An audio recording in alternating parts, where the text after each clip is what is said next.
And welcome viewers to the Daily Space Weather.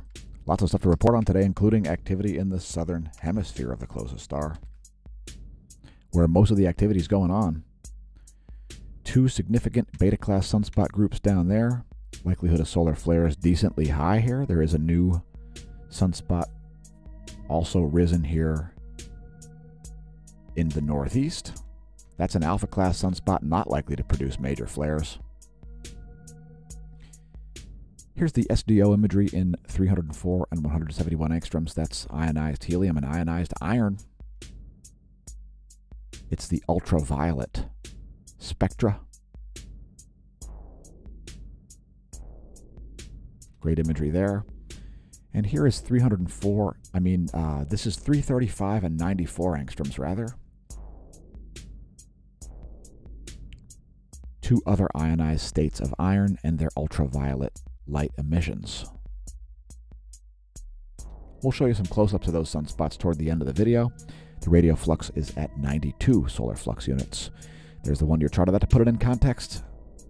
We've got a major earthquake to report on also. It just came in a couple of hours ago. We'll get to it. We've got strong fields also.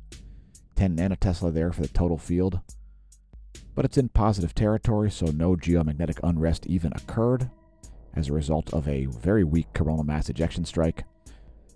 A little bit of geomagnetic unrest forecasted basically for right now, at least when we recorded the video. That's the Space Weather Enthusiast's dashboard if you want to check it out yourself. And check it out, the 7 magnitude earthquake drought has ended with a large quake in Peru of 7.5 magnitude. There's the location of that. And the SMASH team would have gotten an email alert about that at smashomash.com/SMASH team. You can set up your account if you like. And let's check out the list here at usgs.com. Not usgs.com, usgs.gov.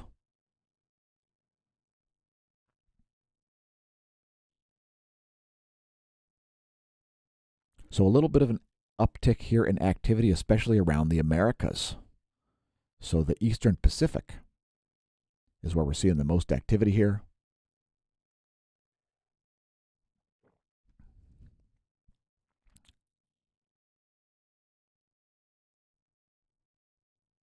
As usual, the 7 magnitude earthquake drought has ended in a 7 magnitude earthquake. And perhaps statistical analysis remains the best way to forecast earthquakes.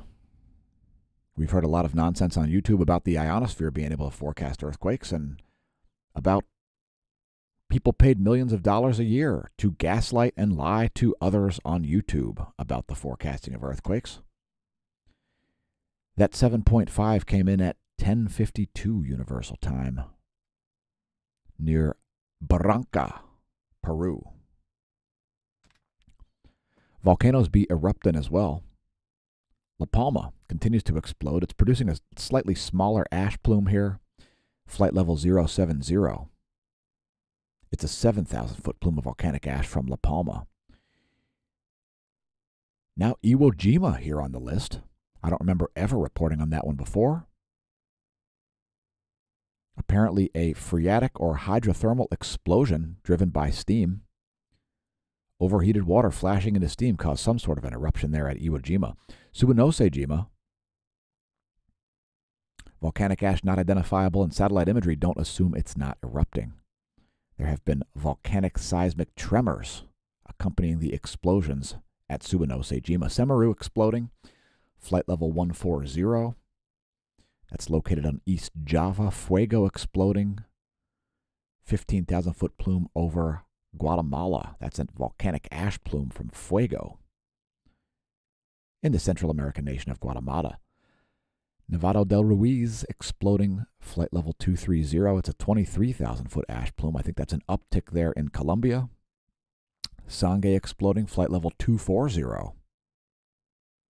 A stronger than usual explosion there, producing an ash plume over Ecuador from Sangay. Another volcano also erupting in that same nation, Revenador.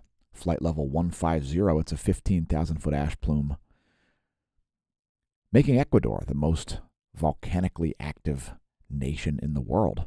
Sabancaya also exploding, 24,000-foot ash plume from that volcano Sabancaya in Peru, and Nevados de Chilean also exploding. 14,000 foot ash plume, flight level 140. Please don't pole vault the caldera. Please do visit our Red Bubble shop. You can find links below the video to it. Don't forget to enter the promo code CYBER5 to save 20 to 60%. We've listed them in order of best selling. And today's featured product is the best selling. It's the My Vaccination Status is None of Your Business, entitled Vaccinate This Socks. I've got a couple pairs of those. I'm currently wearing the Do Not Pole Vault the Caldera socks. Are you aware that the Health Insurance Portability and Accountability Act of 1996 has not evaporated? Yeah, it's still a real thing, folks. Sure, corporations can be compelled to create idiotic policies. And some of those corporations and other organizations are organizations I will not associate with anymore. Since my vaccination status is none of your business, you have absolutely no right to know anything about my protected health information. So you might as well not ask, because you're not going to get an answer, except the answer is going to be, that's none of your business. So welcome to the Neo-Renaissance, folks. We have not stopped being critical. And by the way, the science is never settled. And we've been right on the forum the entire time. You can check out the smAsho forum. There's a coronavirus thread on there, which began January 23rd of last year. You can go read all about it. And we made sure we copy-pasted articles in their entirety so that when they change on the internet, you can't be gaslit by lies on the internet. If you'd like to check out the Red Bubble shop, you can also find a link there at smashamash.com to the smAsho merch shop. That'll take you right here. And maybe pick up a Fauci fraud bath mat if you'd like to put your feet on the face of evil every time you get out of the shower. Yeah, make Earth not suck again. Support the channel via the links below this video. Here's a teaser for what you get at smashamash.com/smashteam. In the spirit of holiday giving, we've been putting up all kinds of posts that are publicly visible, where you don't even have to be logged in to see some of these posts. There are also paid subscription levels which feature different things. We put up a bunch of ringtones yesterday. I haven't even used those on my own device yet. It's brand new ringtones, I think 7 or 8 of them there. Also, interesting articles always put up. So check it out, smashamash.com/smashteam. Thanks to the new members of the Smash team. There's a little bit of an idea of what you get on the website. We created our own because we noticed the pathetic censorship and anti-science crap all over the internet, so we needed our own server, smashamash.com/smashteam. Here's the GOES magnetometers over the past 3 days, and we saw some wild swings in this right around midnight as a coronal mass ejection arrived in a very sort of non-spectacular fashion. Let's take a look at the heliospheric current sheet. Earth remains in a North Pole-oriented current sheet shown here in green. Nothing to write home about there. Pretty unremarkable. The data was nearly 2 hours old when we recorded the video. Here's the line of sight ecliptic plane plot. Also shows you the solar magnetogram. Again, pretty unremarkable. Earth remains in a North Pole-oriented current sheet. And we can expect some North Pole-oriented coronal hole protons coming our way in the near future. That's a significant transequatorial coronal hole there. As solar cycle 25 progresses, eventually the North Pole will be in the south of the closest star. That's what happens during a solar polar field reversal process. Let's take a look at this visually here in 193 angstroms. Some more SDO imagery here. Great view of that well-defined coronal hole. And the area to keep an eye on, and when I say ion, pardon the pun, are these two beta-class sunspots in moving into the southwestern region of the solar disk. Those are sunspot 2898 and 2900. Looks like 2900 is the most complex, and I would tend to agree, as 2898 looks like it's had some of its umbrae shrink here over the past 24 hours. So 2900, the most likely location to see major solar flares coming. Continuing on, here is the solar flare monitor from the GOES 16 and 17 the past 3 days. No major flares, not even seeing a C-class intensification of the solar X-ray profile.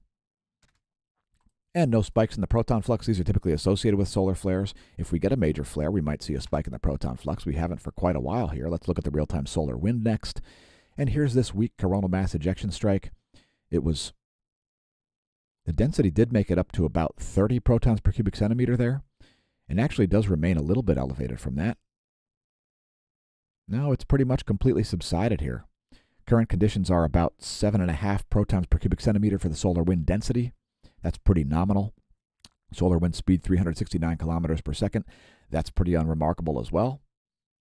And you can see that strong field in the top pane there, the white and red lines. The BT is at 11 and the BZ is at positive 8. Unlikely to see any geomagnetic unrest as forecasted by the Space Weather Enthusiast dashboard and NOAA.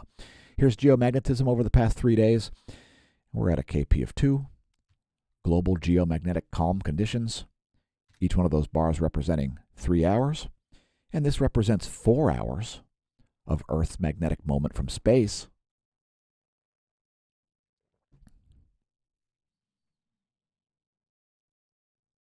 The space weather modeling framework here. This Geospace Magnetosphere movie modeling magnetohydrodynamic pressure. And since it refreshed, we're going to let it play through. We don't edit the videos to get them onto your screens as promptly as possible. So congratulations on realizing that our channel exists. It wasn't easy for us to get our content onto your screen, so please press share, leave a comment, tell your friends and foes about us. Visit the links and support the channel financially as we make just this side of nothing for putting these exclusive videos on YouTube. The channel could come down at any moment, mainly because of a lack of funding. We need to get paid to put up the content. Here's 4 hours of ground magnetic perturbations. And the likelihood of these videos continuing to exist continues to decline. And we'll let this one play through once again as well to show the latest ground magnetic perturbations. Geospace delta B is changes to Earth's B field, if you're wondering, and the units expressed on this model are in nanotesla magnetic flux density.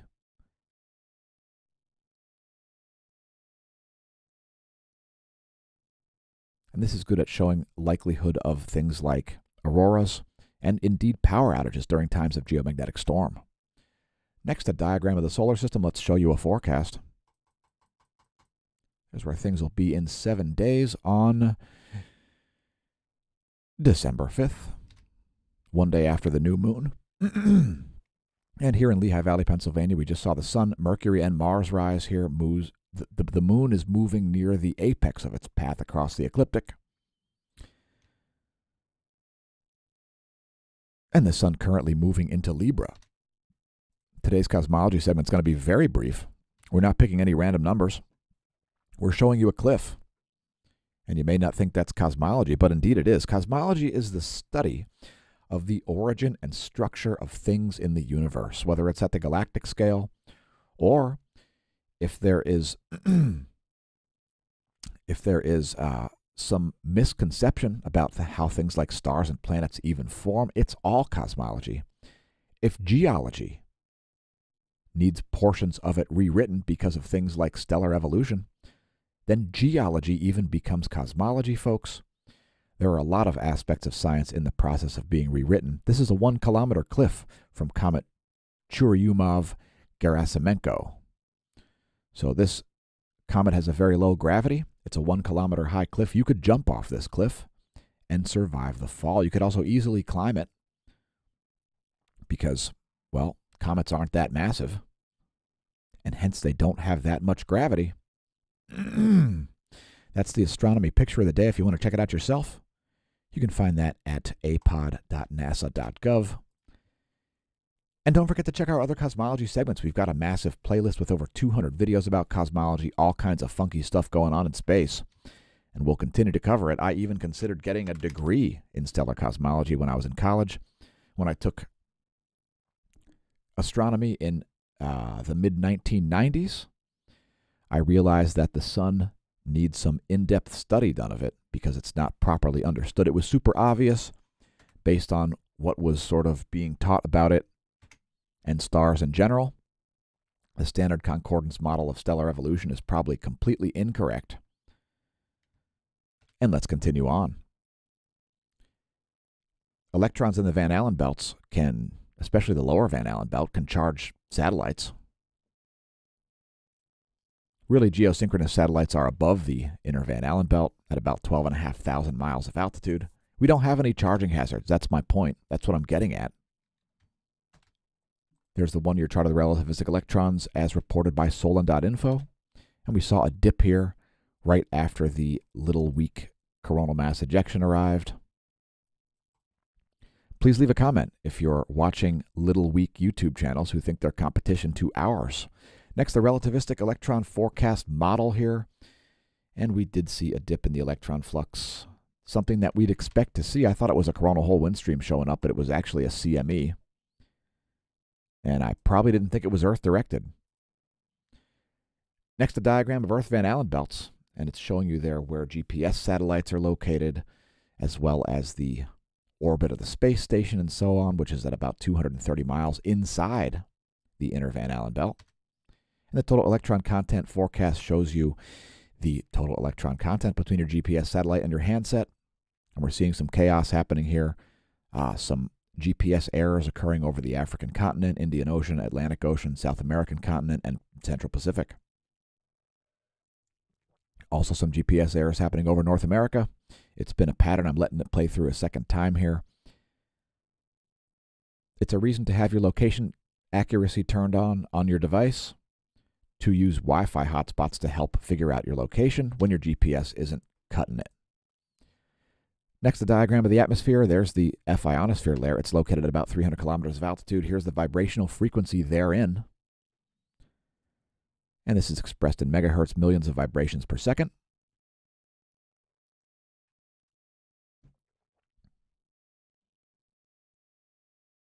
We'll also show you the anomaly gram here to put some of this in context.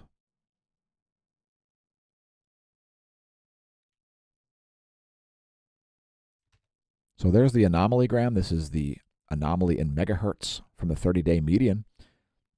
We're actually seeing some high-frequency anomalies here and some sudden swings around the South Polar region. So you're seeing sudden low and high-frequency anomalies happening here around Antarctica. That is different than yesterday. Also, consistent anomalies happening there across a line in the Pacific Ocean. There's a line that goes from Hawaii right to the tip of South America.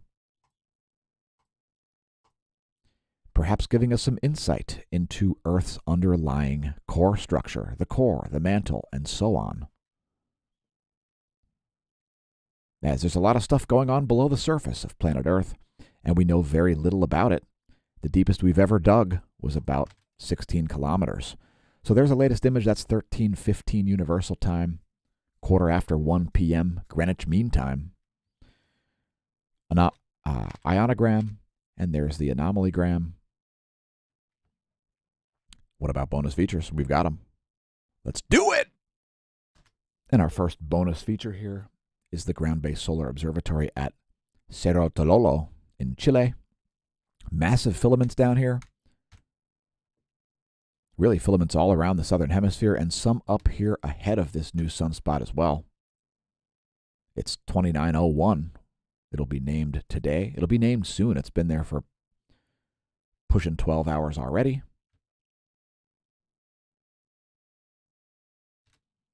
Here's the latest intensitygram. We've pressed refresh. There's the latest magnetogram. So this sunspot here is the most likely one to produce major flares. This one is still beta class. It could still produce as well.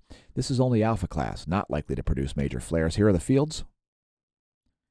There's your colorized magnetogram. And again, this is only an alpha class sunspot. It's only got one umbra. It's only got one field polarity umbra. So that is a North Pole sunspot. And we'll show you some close-ups here and a zoom out to 171 angstroms. This is 304 and 171 angstroms. Great view of that filament there. Looks like the letter N. We'll take it. And here's a close-up in 171 angstroms alone. Fantastic imagery there. And we'll zoom out to the full disk view from the SDO. Thanks for tuning in. Congratulations on realizing we exist, and may that solar wind be at your back.